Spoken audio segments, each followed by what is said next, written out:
जिस बात के कयास लग रहे थे ठीक वैसा ही हुआ है। बीजेपी ने यूपी की चर्चित लोकसभा सीट कैसरगंज से मौजूदा सांसद ब्रजभूषण शरण सिंह का टिकट काट दिया है। बीजेपी ने उनकी जगह उनके छोटे बेटे करण भूषण सिंह को टिकट दिया है। बीजेपी ने उत्तर प्रदेश की कैसरगंज और रायबरेली लोकसभा सीट के लिए उम्मीदवार के नाम का ऐलान कर दिया है। रायबरेली से जहां दिनेश प्रताप सिंह को टिकट मिला है, वहीं कैसरगंज से करण भूषण सिंह पर पार्टी ने भरोसा जताया है। टिकट दिए जाने की आधिकारिक घोषणा होने से पहले करण भूषण सिंह को जब इसकी जानकारी मिली तो उन्होंने अपने पिता और वर्तमान सांसद ब्रजभूषण शरण सिंह से आशीर्वाद लिया और उनके पैर छुए।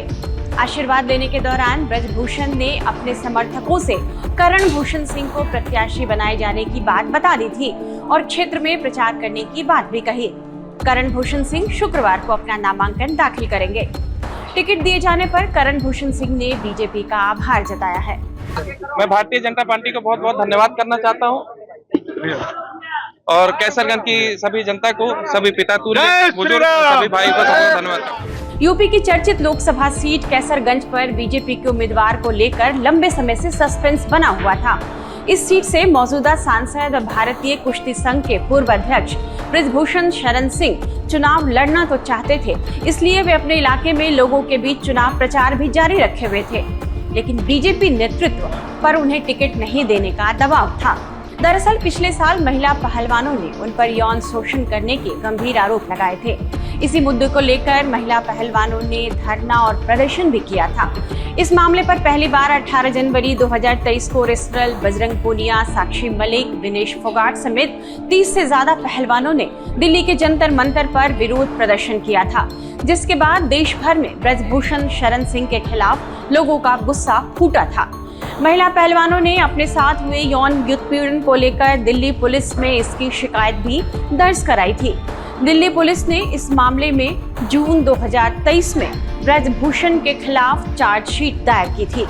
उनके खिलाफ धारा 354, 354A, 354D और 506 के तहत आरोप लगाए गए। इस तरह यह मामला दिल्ली की राउज एवेन्यू कोर्ट में भी पहुंच गया। इस विवाद ने बहुत तूल पकड़ा था और पहलवानों ने ब्रजभूषण शरण सिंह के इस्तीफे की मांग भी की थी। हालांकि ब्रजभूषण शरण सिंह अपने ऊपर लगे आरोपों का खंडन करते रहे हैं, लेकिन महिला पहलवानों के यौन उत्पीड़न का आरोप झेल रहे ब्रजभूषण शरण सिंह की छवि को न केवल इससे नुकसान पहुंचा, बल्कि इसकी वजह से बीजेपी को भी बैकफुट पर रहना पड़ा था। सियासी जानकारों का मानना है कि यदि बीजेपी ब्रजभूषण शरण सिंह को इस चुनाव में भी टिकट दे देती तो विरोधी दलों को बीजेपी पर हमला करने का मौका मिल जाता और इस सीट पर पार्टी को नुकसान झेलना पड़ सकता था। हालांकि बीजेपी कैसरगंज सीट ही नहीं बल्कि उसके आसपास के क्षेत्र पर भी ब्रजभूषण शरण सिंह के प्रभाव और उनके दबदबे को भी नजरअंदाज नहीं कर सकती थी। ब्रजभूषण शरण सिंह लगातार यहाँ से सांसद चुने गए हैं। 2009 में वे समाजवादी पार्टी से यहाँ जीते थे। उसके बाद वे बीजेपी में शामिल हुए और मोदी लहर में 2014-2019 में यहाँ से जीत दर्ज की थी। कैसरगंज लोकसभा सीट पर ब्राह्मण वोटरों की संख्या ठाकुर वोटरों से ज्यादा है, लेकिन ब्रजभूषण शरण सिंह की ओबीसी जातियों में भी पकड़ दिखती है और यही उनकी सबसे बड़ी ताकत है। यही वजह है कि पार्टी न तो उनकी उपेक्षा करते हुए दिखना चाहती थी और न ही उन्हें टिकट देना, इसलिए उनके बेटे को टिकट देकर इसकी काट ढूंढ ली गई है। ब्रजभूषण शरण सिंह के एक बेटे प्रतीक भूषण गोंडा से विधायक हैं। वहीं करण भूषण की बात करें तो वह डबल ट्रैप शूटिंग के नेशनल खिलाड़ी रह चुके हैं। उनके पास BBA और LLB की डिग्री है। साथ ही ऑस्ट्रेलिया से बिजनेस मैनेजमेंट में वे डिप्लोमा भी कर चुके हैं।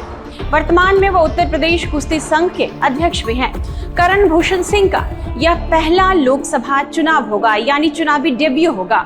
इस सीट पर 20 मई को वोटिंग होनी है और करण भूषण सिंह पर अपने पिता की सीट को बरकरार रखने की चुनौती होगी और देखना होगा कि वे इस चुनौती को कैसे पार करते हैं।